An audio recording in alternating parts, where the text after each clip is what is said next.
Shalom, shalom, ¿qué tal? ¿Cómo están? Espero que bien.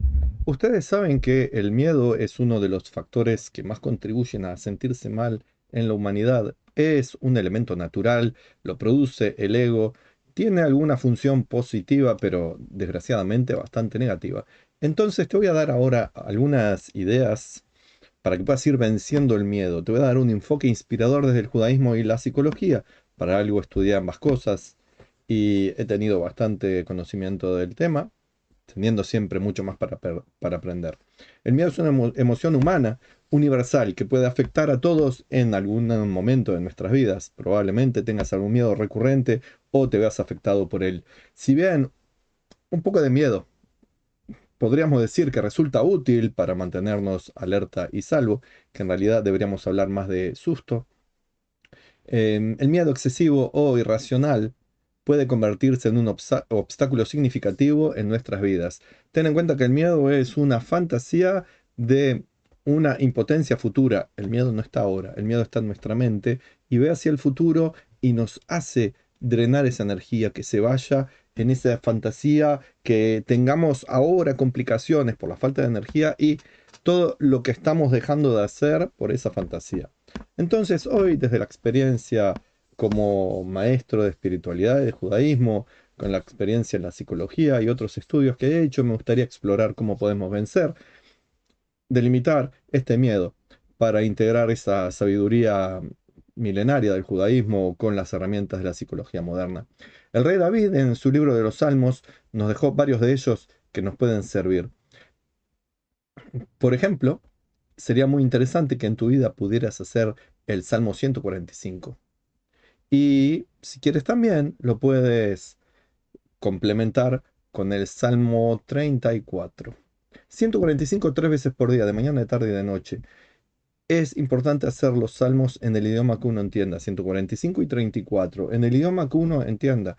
Cuando uno usa una traducción, tiene que ser una traducción basada en sabios judíos que nos den una versión fidedigna, lo más fidedigna posible al texto.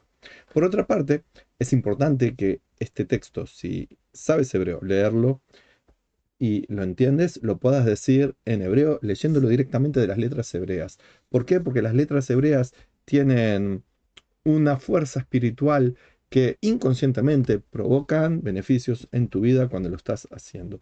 Recuerda, todo esto es fuera de la magia, acá no hay magia, son energías que están corriendo y por lo tanto, si tú lo vas a usar el idioma hebreo como un amuleto, deja de hacerlo, no es lo correcto, no es así por donde vas a eliminar el miedo de tu vida, por el contrario, te vas a llenar de más miedo. Así que el Salmo 145 y 34, si sabes hebreo y lo tienes claro, entonces lo tienes impreso contigo, lo lees o lo dejas en un lugar que lo puedas ver, que sea visible, que esas letras tendrán un poder inconsciente en tu vida y también consciente. Cuando lo lees y entiendes lo que estás diciendo, verás cómo tu vida está en manos de Dios y el miedo, esa fantasía a una impotencia futura, probablemente muchas de esas impotencias futuras nunca te van a afectar, nunca te van a hacer daño, por lo cual, confiando en Dios y haciendo lo que tienes que hacer, no esperando magia ni milagros, sino haciendo lo que tienes que hacer, podrás llenarte de energía, de vitalidad, de poder para vencer el miedo y poder aplicarte en las cosas positivas. Así que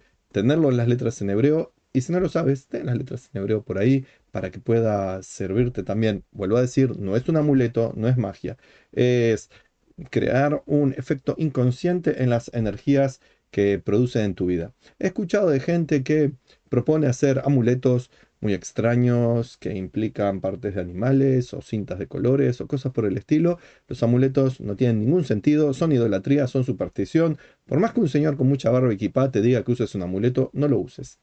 Maimónides, por ejemplo, los niega rotundamente, no tienen ningún valor, no tienen ningún efecto, por ahí inconsciente, pero es negativo para el alma, negativo para tu vida. Por más que lo diga un rabino con mucha barba, no lo escuches. ¿Por qué? Porque estás yendo por un camino incorrecto. Si bien es cierto que para muchas personas, y también lo dice Maimónides, se genera como un efecto placebo. Cuando uno tiene el amuleto a mano, uno genera como ahí una forma de vivir que le puede tener más confianza, pero uno está dependiendo de un factor que no es Dios ni las cosas sagradas, sino factores externos trágicos. Por lo tanto, deja de lado todo eso que puede ser tomado como un amuleto, déjalo de lado, no lo tengas. Estas herramientas son sin duda muy positivas para tu vida, pero se queda todo en el plano de la espiritualidad, de unos rituales, de tener unas palabras en hebreo, de decir unas frases, Salmo 145 y 34. Y algún día quizás te digo algún otro. Pero te diría que cultives la emuná. Emuná se traduce incorrectamente como fe. Emuná es un entrenamiento que uno hace para poder llegar al máximo de las capacidades que uno tiene, hacer todo lo posible para tener éxito con lo que tenemos a mano, con la ayuda de los conocidos, con lo que sabemos, con lo que aprendimos. Pero la emuná, ¿dónde está parte del entrenamiento? En decir, hasta acá llega mi poder, de acá en adelante confío en Dios. Antes también confío en Dios, pero hago mi parte. De acá en más yo no tengo parte que hacer, es la parte de Dios que queda solo para Él. ¿Se entendió? De acá hasta acá, de acá hasta acá, soy yo asociado con Dios. De acá en adelante yo soy el receptor de la bondad de Dios. Eso es la emuná. No esperando milagros, es construyendo un mundo mejor. Por lo tanto, hay que tener una esperanza, positivismo, un espíritu comprensivo de que no dominamos el mundo, somos limitados, Dios no va a venir corriendo a hacer los mandados, el universo no se va a orquestar para hacernos los favores, pero podemos hacer nuestra parte y esperar que Dios haga la de él y sea lo que sea, va a ser bueno. Podemos hacer tefilá, orar, podemos meditar, podemos estudiar textos espirituales que no nos lleven a idolatría, que no nos lleven a una religión hueca, sino que nos lleven a fortalecer nuestro espíritu, nuestra conciencia espiritual, a fortalecer nuestras emociones, a darnos cuenta de la limitación que estamos en este mundo y por lo tanto ocurren cosas malas, pero que tenemos mucho para hacer. Por supuesto que vencer al miedo es un desafío formidable porque nos acompaña desde el propio nacimiento, está en lo más profundo de nosotros, pero no tiene por qué controlarnos, no tiene que ser el rey. Al combinar la sabiduría milenaria del judaísmo con las herramientas de la psicología moderna, que ahora te voy a dar algunas, podemos desarrollar más fuerza, más poder, más potencia, valentía, coraje, para que podamos superar no solo el miedo, sino también todas las otras fantasías negativas que no nos dejan tener una vida plena y significativa. Así que ahora te voy a dar unas herramientas que son: identifica tu miedo. El primer paso es saberlo, conocerlo, aceptarlo, decir, sí, tengo miedo a eso y ponerle un nombre. Ponle un nombre. Ese nombre tiene que describirlo y también tiene que ser un nombre que te ayude a dominarlo, a controlarlo. Si le pones el monstruo terrorífico del cual nunca me voy a poder liberar, olvídate.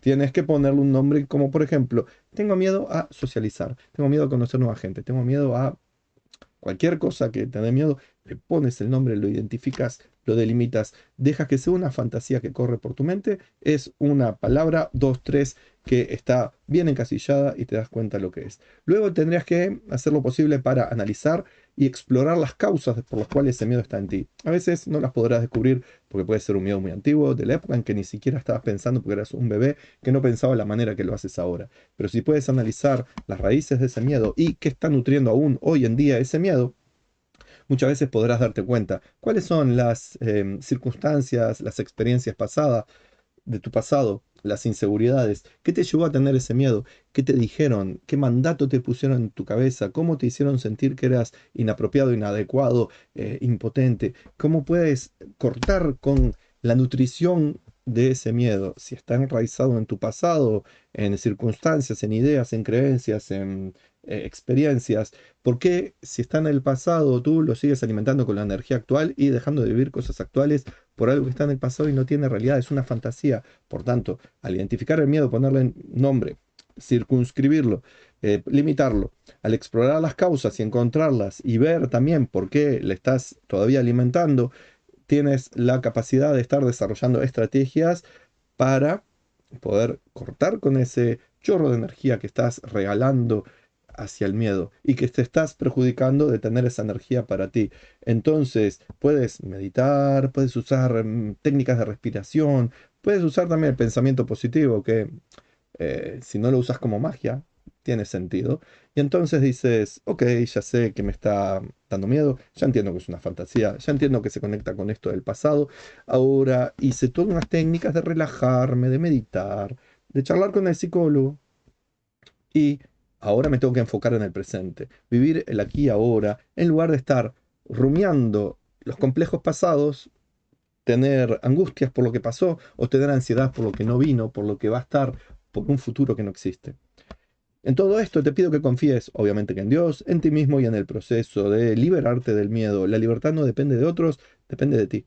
Por lo tanto, no esperes que otros te den la libertad, tú constrúyela. ¿Cómo la vas a construir si tienes miedo de ser libre? Entonces, tómate el tiempo, haz el esfuerzo, haz todos estos pasos y cada pequeño avance, aunque sea chiquitito, celébralo.